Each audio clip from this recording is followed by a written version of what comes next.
नमस्कार, सम्पूर्णमा स्वागत छ। मैले आजबाट एउटा निर्णय गरेको छु जुन चाहिँ हाम्रा वरिपरि घटेका घटनाहरूलाई, विगतमा घटेका घटनाहरूलाई चाहिँ खोज अनुसन्धान गरेर चाहिँ हजुरहरू समक्ष पुर्याउनको लागि यो च्यानल एलटी रिसर्च च्यानल चाहिँ मैले आजदेखि ओपन गरेको छु।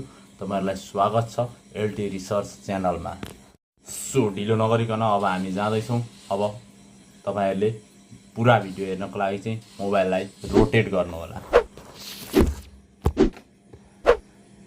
विगतका दिनमा घटेका घटनाहरूलाई चाहिँ खोज अनुसन्धानको क्रममा अगाडि ल्याएर हजुरहरू समक्ष प्रस्तुत गर्नको लागि यो च्यानलमा तपाईहरुलाई आजबाट मैले जोडिरहेको छु। तपाईहरुलाई स्वागत छ यस एलटी रिसर्च युट्युब च्यानलमा। अबका दिनमा तपाईहरुले चाहिँ पुराना घटनाहरू के छन् कसो छन् खोज अनुसन्धान गरेर गहिराईमा पुगेर नै यसको अनुसन्धान गरेर भिडियोहरू हाल्ने कोसिस गरेको छु।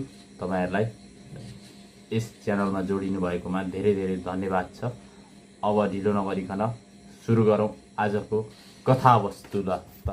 आजको कथावस्तु रहेको छ दरबार हत्याकाण्ड, अर्थात् 2058 साल जेठ 1900 भएको दरबार हत्याकाण्डमा को थिए के थिए भन्ने कुराको विभिन्न छानबिन समितिहरू त गठन भए तापनि आज 2083 सालसम्म आइपुग्दा पनि यसको सत्य तथ्य छानबिन हुन नसकेको कुरालाई चाहिँ 2083 साल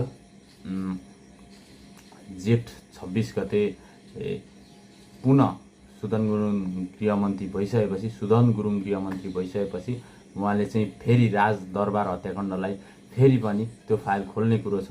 अब के हुन्छ हेर्दै जाउँ हामी। 2058 साल जेठ 19 गते घटेको यस हत्याकाण्डमा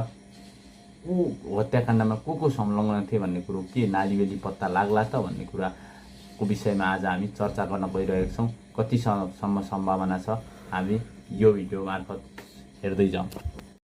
हामी यस सरकारले गरेको काम अबका दिनमा निर्क्युल गर्दै जानेछौँ, हेर्दै जानेछौँ।